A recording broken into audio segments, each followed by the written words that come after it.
Whether you're styling invitation images or bridal details on a wedding day, brand or product photography, or are just wanting to create lifestyle images to fill your Instagram grid with, flat lay photography is an amazing tool we have as photographers and creative business owners to create really compelling and captivating content.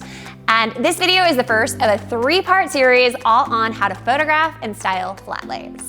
In this video, I'm gonna be sharing the 5 key things for creating the perfect flat lay. And if you guys are at home, self-quarantined like I am, all these things can be done just within the comfort of your own home. So let's go ahead and dive in. But first, if you're new to my channel, I'm Nicole, and I share photography tips, tutorials, and business marketing strategy videos to help you improve your craft while building your own wildly profitable empire. If you're looking to grow your photography business, definitely check out some of my other videos. So the first component of a great flat lay image is figuring out your concept or theme. So if you're photographing an invitation or a product, that's gonna be your kind of center focus that everything is focused around. But if you're creating something for Instagram, say lifestyle content, it might be based around a caption that you're writing, and maybe you don't have an image for it yet. So whatever kind of that general idea or concept is going to frame everything that you do for the rest of the flat lay image. So it's good to dial that in first. The second part is your props. And I've already kind of collected some props from just around my home. You don't have to overthink this. It could be as complicated or as simple as you want it to be when it comes to the props. So for this, I went with kind of an office vibe concept. So if you were writing a caption for Instagram around like productivity or kind of morning rituals, or how you stay focused throughout the day as a photographer or entrepreneur. Any of those could be kind of concepts for a office flat lay. And so a few of the props that I've collected are just kind of little notebooks, pen, some essential oils that I have going around my desk to help me keep focused, my Pomodoro timer to kind of keep me on track throughout the day, and then like something like a coffee mug. And then another thing that I love for flat lay photography, it doesn't need to be office, but for any kind of flat lay, is including organic elements such as plants or flowers, or even bringing in your own hand or something like that as an organic element helps create a more dynamic flat lay.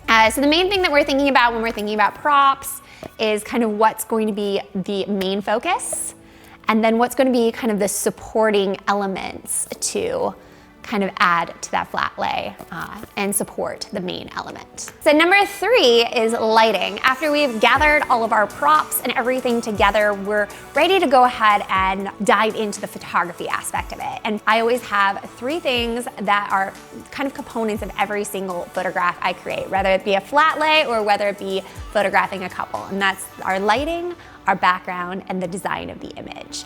So when it comes to lighting, I typically like to shoot my flat lays indoors because if we're outdoors, even the slightest breeze will blow away that perfectly placed ribbon or kind of like any elements that you have going on in your scene. So it's usually a little bit easier to shoot indoors. And the best light indoors is typically close to a window. We're looking for soft, indirect light. If you're close to a window and the sun is coming in and directly hitting it, that's usually what we're not going for. So you just wanna like kind of survey your home, and different times of day, the lighting will be better than others. We're going for nice, bright, glowy, indirect light. So after you find the light, you wanna bring your surface really close to that light. If the window isn't floor to ceiling and it's up on a bit of a ledge, I'll usually elevate my board to be in line with that window. If it's on the floor up against a window that's a little bit higher, what's gonna happen is it's gonna create a bit of a shadow, and that's what we don't want. We want a nice, even quality of light across our entire board to kind of minimize shadows and make everything just kind of nice and soft and even. If you don't have a lot of windows in your home, or if the light coming in through a certain window just isn't working right, another tip is to open a door in your house, or even open a garage and kind of come to the edge of the garage. So there's definitely different ways that you can get this light other than windows, but we're just, again, going for that soft quality of light. And then the last tip as far as lighting goes is using a reflector to bounce light into the opposite shadow side of the image. And I'll be showing that when we get to the shooting part towards the very end and kind of demonstrating some tips for that. Number 4 is background. And background can be any stationary surface such as the floor, a desk, or anything within your environment. And I like to use backgrounds like this within my environment if it fits the theme of the photo, but I don't like to rely on them because I don't want to have to be at the mercy of my environment if I'm out somewhere else photographing. So what I generally like to use is what's referred to as styling surfaces. And this is something such as a whiteboard or any type of surface that I can bring with me while on the go. And the beauty of this is you can also bring these into the best light. So if you have a great desk, such as this, which is marble, I love to sometimes use it, but it isn't always in the best light.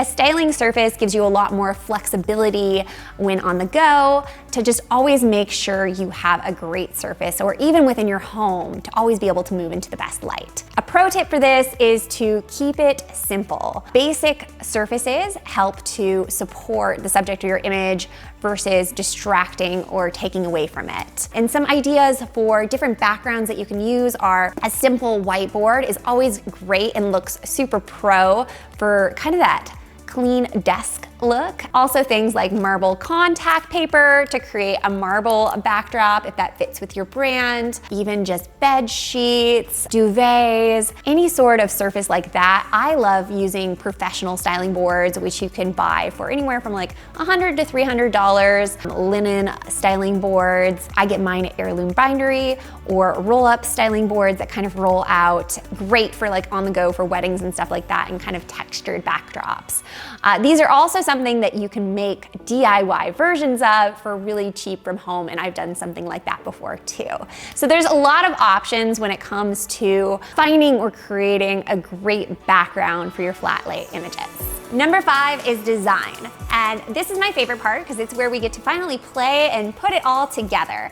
And I'm actually gonna run through 3 different, really quick, just kind of lifestyle flat lay designs so that you can see just how you could really quickly pull from your own home and put something together on the fly like I'm doing here.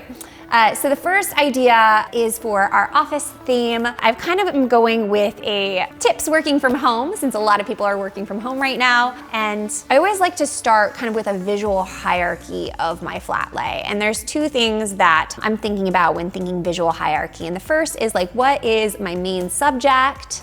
And then the second thing is thinking big to small. So, you know, your bigger objects to your smaller objects. And I want kind of my centerpiece, the main subject of this photo, to be my notebook. I also want to be sure to include my laptop in there. And I'm picturing kind of just more of the keyboard part of it being in there. And when it comes to really big elements, if it's not where we want the eye to go first, if it's not the main subject, because here I want the main subject to be the notebook, we generally want the bigger elements off to kind of a corner. Otherwise, it'll draw our eye there first as kind of the main element. So since this is not the main element, I'm gonna kind of place it off to a corner. And then I want to get some greenery for my plant in there. And then we just kind of start playing. I want to include a coffee mug, and great tip for like coffee mugs. I didn't want to bring it over there, but I have a coffee mug with coffee in it, just for that added little element. Also with notebooks, I love to kind of open up the notebooks so it looks like it's being used versus just kind of a closed notebook. We can kind of bring our pen in there, and now we kind of have the bigger elements down. We can start putting in some of like our smaller elements. So I have like my Pomodoro timer. I'll actually turn this way so that you can see the number on it. And then I might kind of throw in, you know, a couple essential oils. And this is where we can kind of just play around with the flow of the image and kind of how all the pieces are working together. When I kind of get it looking the way I want, I'll usually take a quick photo. And I usually just do this with my phone first. I always like to take it with my pro camera, the final photo, but I find that this helps give me an idea of how things are looking. And it's looking good, it's just looking a little colorless. So I might want to add in just a bit more color into this image. So I'm actually gonna switch out my 2 mugs, and I'll have to put some coffee in this one. And then I'm also gonna bring in one more kind of pink element, just to add a little bit of life to our photo and a little bit of color in the frame. And I might even just bring in one more element. Try it out again.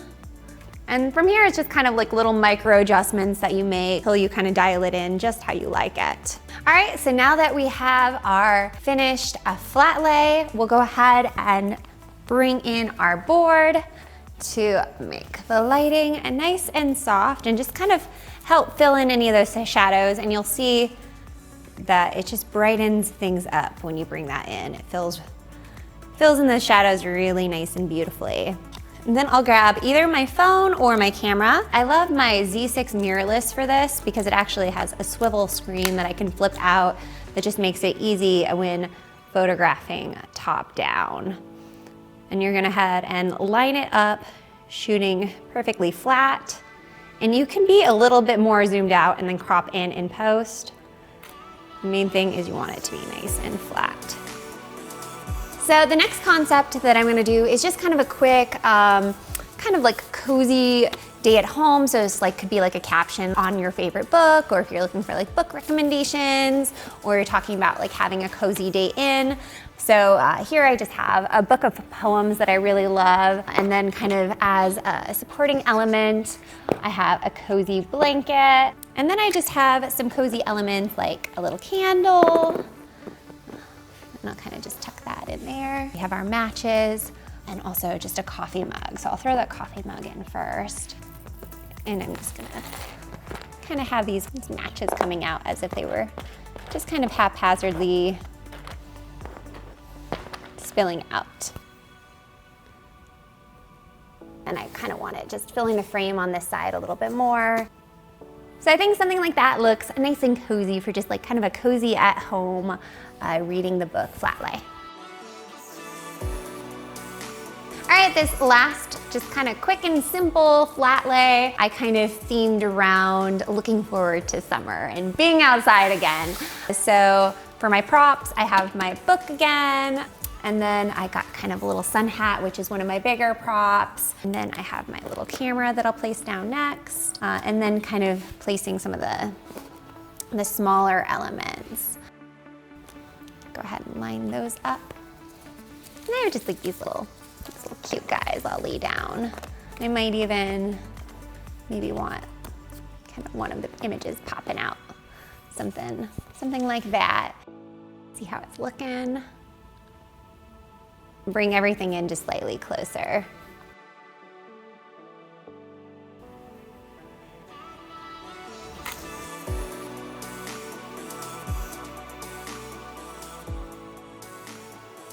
So there you have it, guys. Just kind of some quick and easy flat lay ideas. As you can see, this is super fun and can be done just kind of on the fly like I did, just kind of collecting items around the house to put together some different ideas for content for Instagram, for your website, or anything really. Be sure to stay tuned for the next 2 videos in the series. The next one's all on doing invitation flat lays. So that one will be really fun.